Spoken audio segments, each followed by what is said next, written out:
सिलसिला शुरू हो चुका है। सबसे पहले अपडेट हम आप तक पहुंचा रहे हैं टीवी स्क्रीन पर, लगातार आप नजर रखिए। आरा से जानकारी मिल रही है कि आरके सिंह इस वक्त आगे चल रहे हैं।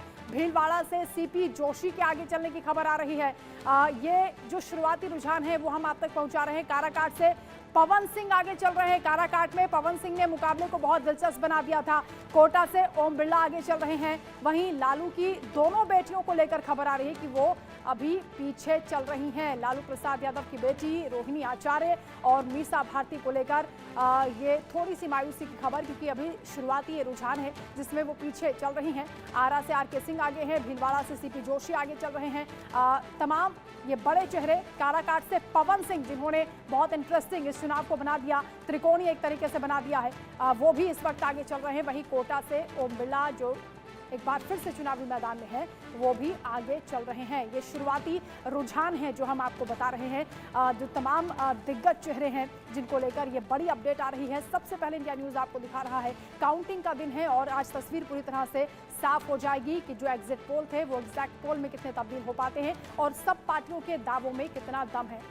सचिन, चलिए, शुरुआती रुझान है ये, और क्योंकि बैलेट क्योंकि पहले काउंटिंग होती है फिर उसके बाद ईवीएम्स पे जाया जाता है, तो इसके ऊपर अभी तो मुझे लगता नहीं कि कोई बहुत ज़्यादा तरीके की जो है संभावनाएं या शंकाएं या किसी तरीके की सेलिब्रेशंस या बहुत ज़्यादा मत बनाने की कोई बहुत ज़्यादा ज़रूरत होती है। बहुत ज़्यादा चेंजेस भी होते हैं और बहुत ज़्यादा हमने देखा है कि बदलते भी हैं। राहुल भाई अभी बहुत खुश हो गए थे और एकदम जो है डाटा बदला, तो राहुल भाई जैसे जिलो जिलो से समाचार प्राप्त हो रहे हैं कि जो भी बैलेट्स के वोट्स आए हैं और जो यहाँ पर जिस प्रकार से जो ईवीएम की पेटी मतदान की खुल रही हैं, भाजपा कार्यकर्ताओं में ज़बरदस्त जोश है और सबकी निश्चिंतता है कि इस बार विजय का तीसरी बार नया रिकॉर्ड बनेगा और नेहरू जी के बाद लगातार तीसरी बार प्रधानमंत्री बनने वाले आदरणीय नरेंद्र मोदी जी अब की जो तीसरा कार्यकाल होगा उसमें ज़रूर कोई बहुत बड़े जो काम शेष हैं उनको वो संपादित करेंगे।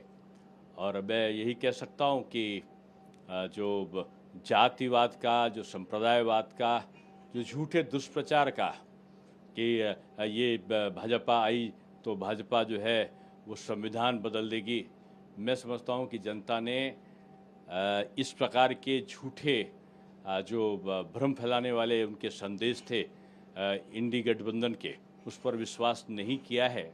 और जो उन्होंने संविधान को बदलने का काम इंडी गठबंधन के लोगों ने ओबीसी और एससी के मतदाताओं, ओबीसी और एससी के कोटे से, जो आरक्षण का कोटा था उनका, उसमें से जो मुस्लिम वर्ग के समान लोगों को जो उन्होंने आरक्षण कर्नाटका में और आंध्र प्रदेश में दिया था, और बाबा साहब भीमराव अंबेडकर की इस भावना के कि आरक्षण संप्रदाय के आधार पर नहीं हो सकता, जाति के आधार पर होगा, फिर भी उन्होंने संप्रदाय के आधार पर देखकर जो संविधान को।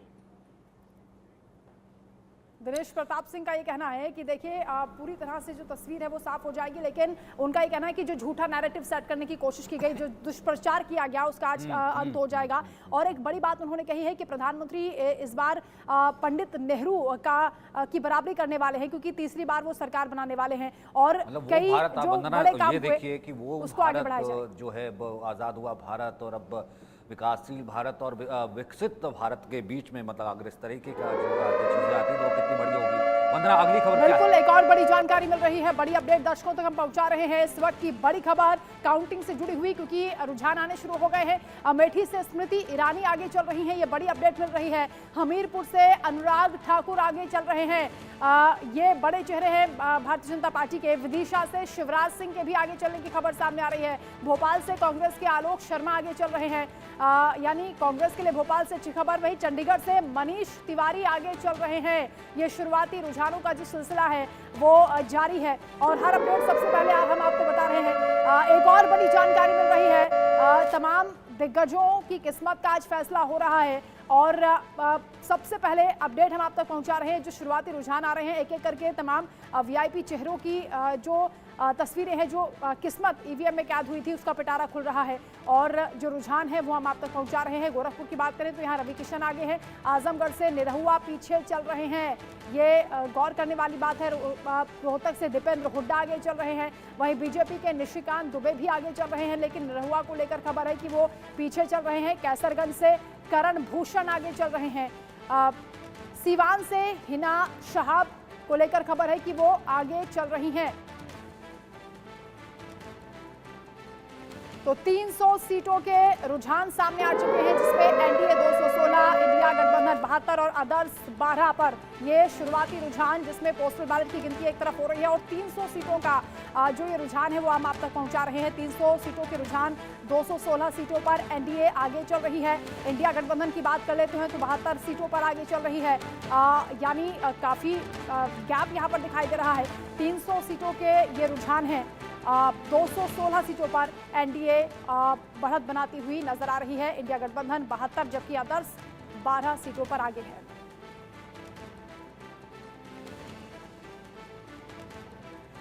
चलिए, हालांकि मैं लगातार ये कह रहा हूं कि ये टैली कहीं ना कहीं बहुत ज़्यादा बदल भी सकती है, चेंज भी हो सकती है। ये अभी एक बहुत शुरुआती रुझान है, पहले पोस्टल बैलेट होते हैं। इस वक्त रोहित चैल भी हमारे साथ मौजूद है। रोहित, तक फर्स्ट रिएक्शंस, हालांकि 216 बड़ा अमाउंट है, 300 सीटों का इस वक्त रुझान हमारे साथ हैं, लेकिन बहुत जल्दी होगा शायद बहुत खुश होना, या फिर अभी वेट करेंगे?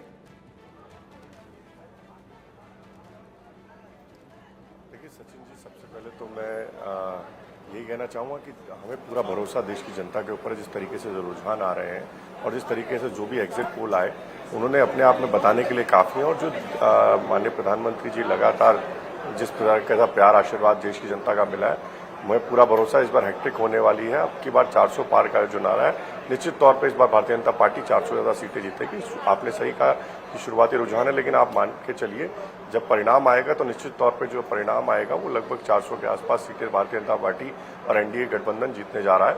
और ऐतिहासिक जीत दर्ज इस बार भारतीय जनता पार्टी की पूरे देश के अंदर प्रचंड जीत के साथ होगी। और मुझे लगता है कि जिस तरीके से जो काम माननीय प्रधानमंत्री जी के द्वारा, मोदी सरकार के द्वारा किए गए हैं, वो अपने आप में बताने के लिए काफ़ी है कि देश के अंदर जो गरीब है, जो पिछड़ा है, जो दलित है, युवा है, महिलाएं हैं, और सबसे बड़ी बात इस जीत के अंदर सबसे बड़ा अगर योगदान जो रहने वाला है भारतीय जनता पार्टी की जीत के अंदर, वो महिलाओं का रहने वाला है, युवाओं का रहने वाला है, जिस प्रकार से किसानों का रहने वाला है। जो काम भारतीय जनता पार्टी की सरकार ने किए हैं, निश्चित तौर पर जब परिणाम आएंगे आप देखेंगे के संकेत दे रहे हैं। आप ये कह रहे हैं कि पूरा भरोसा जनता पर, विकास के नाम पर उन्होंने वोट किया। संजीव उनियाल, फर्स्ट रिएक्शन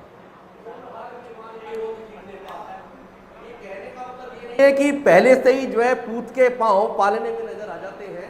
ये कहावत दोनों फिट बैठ रही है इस टाइम पर। इसका मतलब ये नहीं है राहुल, आप बिल्कुल हतोत्साहित ना हो, कि बिल्कुल ही जो एस्टैब्लिश हो गया है कि भारतीय जनता पार्टी एग्जिट पोलों के साथ कोलैबोरेट करते हुए गोल करके ही जाएगी। और तीसरी बार ये निश्चित नजर आने लगा है फिर से, तो ईवीएम की तरफ कब से कितने बजे से इशारा करना शुरू करना है, ये देखने वाली बात है सिर्फ।